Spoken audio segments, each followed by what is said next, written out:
নমস্কার বন্ধুরা, আমি উপমা এবং আমার চ্যানেল এক্সপ্লোর উইথ উপমাতে সবাইকে আরও একবার স্বাগত জানাই।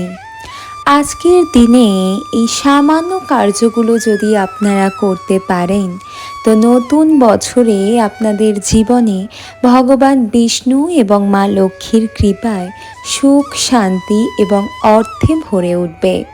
তাই আজকের এই ভিডিওতে বন্ধুরা আপনাদের জানাবো যে আজকের এই মহাদিনে কোন ভুলগুলো আপনারা ভুলেও করবেন না, কোন ফুল এবং ফল এই দিনে বাড়িতে নিয়ে আসলে মা লক্ষ্মী এবং ভগবান বিষ্ণু অত্যন্তই প্রসন্ন হন। আজকে এই বৃহস্পতিবার ভুলেও কিন্তু মহিলারা মাথা ঘষবেন না, অর্থাৎ মাথায় শ্যাম্পু দেবেন না। এই দিনে পুরুষেরা চুল, দাড়ি, নখ কাটবেন না।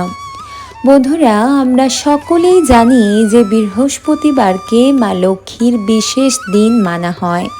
এই দিনে মা লক্ষ্মীর উপাসনা, জপ তপ করলে মা লক্ষ্মী অত্যন্তই প্রসন্ন হন। এছাড়াও বন্ধুরা, বৃহস্পতিবার গুরু বৃহস্পতিকে সমর্পণ করা হয়েছে, আর তিনি হচ্ছেন ভাগ্য যশের দেবতা। শাস্ত্র মতো আজকের দিনে চুল, দাড়ি, নখ কাটলে তাদের ওপর বৃহস্পতির কুপ্রভাব পড়ে, আর তাদের বাড়িতে অলক্ষ্মী বাস করতে শুরু করে। তাই ভুলেও এই বৃহস্পতিবার এই কার্যগুলি করবেন না। ঝগড়া ঝামেলা যেন এই দিন বাড়িতে না হয়, সে বিষয়ে খেয়াল রাখবেন। বিশেষ করে বন্ধুরা সন্ধেবেলা ও সকালবেলা, কারণ এই দুটো সময় আমাদের বাড়িতে বিভিন্ন দেবদেবীর আগমন হয়, আর মা লক্ষ্মী কখনোই চেঁচামেচি বা ঝগড়া ঝামেলার জায়গাতে বিরাজ করেন না। তার ফলে সেই বাড়িতে অলক্ষ্মী বাসা বাঁধে। তাই বন্ধুরা সন্ধেবেলা বা সকালবেলায় ঈশ্বরের নাম করুন। পশু পাখিদের অন্ন দিন। বাড়িতে কারোর সঙ্গে খারাপ ব্যবহার করবেন না। এতে কিছু দিনের মধ্যেই বন্ধুরা দুর্ভাগ্য সৌভাগ্যে পরিণত হবে। আজ বৃহস্পতিবার দিনে ভুলেও বাড়িতে আমিষ জাতীয় খাবার আনবেন না। এই দিন বাড়িঘর পরিষ্কার পরিচ্ছন্ন রাখুন। সন্ধেবেলা মা লক্ষ্মীর কাছে একটি ঘিয়ের প্রদীপ অর্পণ করুন। সন্ধেবেলা মা লক্ষ্মীর ব্রত কথা পাঠ করুন। তারপর মা লক্ষ্মীর কাছে হাত জোড়ো করে মা লক্ষ্মীকে বাড়িতে আসার আমন্ত্রণ জানান। এছাড়াও বন্ধুরা মা লক্ষ্মীকে সম্পদের দেবী বলা হয়। বৃহস্পতিবারের পাশাপাশি শুক্রবারও দেবী লক্ষ্মীর পুজো করার নিয়ম আছে। কথিত আছে, যদি দেবী লক্ষ্মীকে রীতি নিয়ম মেনে পুজো করা হয় তবে তিনি প্রসন্ন হন, ভক্তদের সমৃদ্ধি দান করেন। এছাড়াও মা লক্ষ্মীর আশীর্বাদে ভক্তদের কখনোই অর্থের অভাব হয় না। তাই মা লক্ষ্মীর পুজোয় পছন্দের জিনিস নিবেদন করা উচিত। বন্ধুরা, পদ্ম ফুল মা লক্ষ্মীর খুব প্রিয় একটি ফুল। এর বাইরে আরও অনেক ফুল আছে যা মা লক্ষ্মীর খুবই পছন্দ। জ্যোতিষশাস্ত্র অনুসারে দেবী লক্ষ্মীকে কানের ফুল নিবেদন করতে হয়। এই ফুল নিবেদন করলে মা লক্ষ্মী অত্যন্তই প্রসন্ন হন। বন্ধুরা, সাদা কল্কে ফুলকে শান্তি, সুখ ও সমৃদ্ধির প্রতীক হিসেবে বিবেচনা করা হয়। তাই মা লক্ষ্মীর পুজোয় এই ফুল অর্পণ করুন, ভাগ্যদেবী প্রসন্ন হবেন। গাঁদা ফুল ভগবান বিষ্ণুর খুব প্রিয় ফুল, যে কারণে তিনি দেবী লক্ষ্মীকে গাঁদা ফুল অর্পণ করে প্রসন্ন হন। তাই পুজো দিতে পারেন এই গাঁদা ফুল দিয়ে। মা লক্ষ্মীর লাল গোলাপ খুব পছন্দের। লাল গোলাপ নিবেদন করলে মা লক্ষ্মী প্রসন্ন হন। বিশ্বাস করা হয় বিবাহিত মহিলাদের দেবী লক্ষ্মীকে লাল গোলাপ নিবেদন করা উচিত। তাই বন্ধুরা, বিবাহিত মহিলারা পারলে আজ বৃহস্পতিবার দিন মা লক্ষ্মীকে গোলাপ অর্পণ অবশ্যই করতে ভুলবেন না। পদ্ম ফুলের ওপর দেবী লক্ষ্মী বিরাজ করেন। পদ্ম ফুল মা লক্ষ্মীর সবচেয়ে প্রিয় ফুল। কথিত আছে দীপাবলি বা কোজাগরী লক্ষ্মী পুজোর সময় অবশ্যই পদ্ম ফুল নিবেদন করতে হয়। এতে দেবী লক্ষ্মী অত্যন্ত প্রসন্ন হন। মা লক্ষ্মী নীল রঙের জবা ফুল নিবেদন করলে খুশি হন এবং তার ভক্তদের শুভ আশীর্বাদ করেন। ভক্তদের ওপর লক্ষ্মীর কৃপা বর্ষিত হয়। বন্ধুরা, মা লক্ষ্মীর পুজোর সময় কোনোভাবেই লোহা তৈরি বাসন ব্যবহার করবেন না। লক্ষ্মী দেবীকে কোনোভাবে সাদা রঙের ফুল অর্পণ করবেন না। সাদা রং ছাড়া লাল, হলুদ, গোলাপি রঙের ফুল ব্যবহার করতে পারেন। লক্ষ্মী দেবীর পুজোর সময় কোনোভাবে বন্ধুরা তুলসী পাতা ভুলেও দেবেন না। এতে মা লক্ষ্মী অত্যন্ত রুষ্ট হন। তাই বন্ধুরা, এই কাজগুলি আজকে বৃহস্পতিবার দিন ভুলেও করবেন না।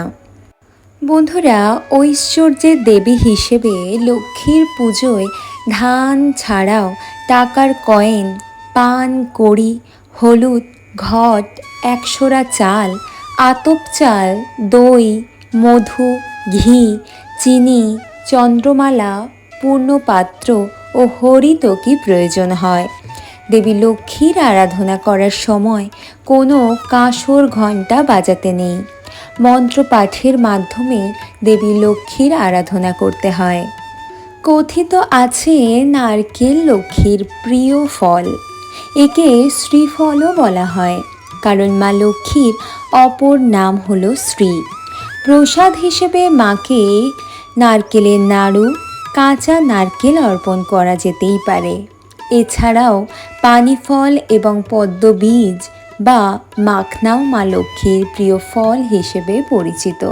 তাই বন্ধুরা, আজকের দিনে অর্থাৎ আজকের বৃহস্পতিবারের মহাদিনে পারলে এই ফলগুলি মাকে নিবেদন করুন এবং ভক্তি ভরে মায়ের পুজো সম্পন্ন করুন। এতে কি হবে বন্ধুরা, আপনাদের পরিবারে মা লক্ষ্মীর কৃপা পড়বে। বন্ধুরা, হিন্দু শাস্ত্র মতে দেবী লক্ষ্মী হলেন সৌভাগ্য, সম্পদ ও সৌন্দর্যের প্রতীক। প্রথা মতে প্রতি বৃহস্পতিবার ও শুক্রবার করে লক্ষ্মীর আরাধনা করা হয় ঘরে ঘরে। কথিত আছে বন্ধুরা, লক্ষ্মীবারে সঠিক আচার বিধি মেনে পুজো করা হলে জীবনভর লক্ষ্মীর কৃপা বজায় থাকে। লক্ষ্মীর আশীর্বাদে কখনোই অর্থ অভাব দেখা যায় না গৃহে। বাঙালি ঘরে প্রতি বৃহস্পতিবার করে বিশেষ আচার নীতি মেনে লক্ষ্মীর আরাধনা করা হয়। লক্ষ্মী পুজোর সময় শুদ্ধ আসনে বসে আচমন থেকে শুরু করে পঞ্চদেবতার পুজো করতে হয়। সাধারণত লক্ষ্মী পুজো করা হয় লক্ষ্মী সরা, ঘট, মূর্তি বা ছবিতে। প্রতি বৃহস্পতিবারের পাশাপাশি শুক্রবারেও লক্ষ্মীর আরাধনার করার নিয়ম রয়েছে। লক্ষ্মী পুজোর সময় সবচেয়ে বেশি দরকার হয় লক্ষ্মীর পাঁচালী। এই পাঁচালীর মন্ত্র উচ্চারণ একটু শক্ত হলেও পড়তে বেশ ছন্দময় লাগে। সঠিক উচ্চারণ করতে না পারলে মনে মনে লক্ষ্মীকে প্রণাম করে নিজের মনের ইচ্ছের কথা বলতে পারেন। বন্ধুরা, পুজো করার আগে প্রথমে দেবীর চরণ ধুয়ে দিতে হবে। ছবি থাকলে গঙ্গা জল ছিটিয়ে দিতে পারেন।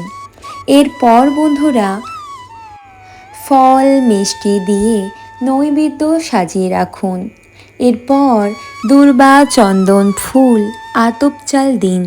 এই নৈবেদ্য লক্ষ্মীর খুব পছন্দের।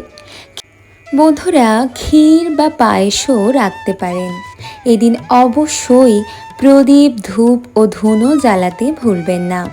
পুষ্পাঞ্জলি মন্ত্র পড়ে সকলের মাথায় জল ছিটিয়ে দিন। হাতে ফুল নিয়ে পুষ্পাঞ্জলি মন্ত্র পর পর 3 বার পড়ুন। বন্ধুরা, দেবী ও দেবীর বাহনকে ফুল অর্পণ করতে কিন্তু একদম ভুলবেন না। লক্ষ্মীর পাশাপাশি বিষ্ণু ও নারায়ণকেও স্মরণ করতে পারেন। এর পাশাপাশি কুবেরকে স্মরণ করেও ফুল নিবেদন করা উচিত। লক্ষ্মীর পুজো শঙ্খ বাজালে কাঁসর ঘণ্টা একেবারেই বাজানো উচিত না। তাতে দেবী অত্যন্ত রুষ্ট হন। দেবী লক্ষ্মী বেশি আওয়াজ সহ্য করতে পারেন না, তাতে ঘর থেকে লক্ষ্মী বেরিয়ে যেতে পারেন। তাই বন্ধুরা, ভুলেও কিন্তু এই দিনে অর্থাৎ আজকের বৃহস্পতিবার দিনে ভুলেও কিন্তু পুজোর সময় কাঁসর ঘণ্টা বাজাবেন না। প্রতিদিন স্নান করে লক্ষ্মীর গায়ত্রী মন্ত্র 108 বার জপ করতে পারেন। তাতে কি হবে বন্ধুরা, মা লক্ষ্মী দেবী অত্যন্ত তুষ্ট হবেন। বন্ধুরা, পারলে এই নিয়মগুলি মেনে মা লক্ষ্মীকে আজকের বৃহস্পতিবার দিনে এই ফুল এবং ফলগুলি অর্পণ করুন। তাহলে বন্ধুরা, আপনাদের পরিবারে সুখ, শান্তি, সমৃদ্ধি বৃদ্ধি পাবে। আজকের পর্ব এ পর্যন্তই।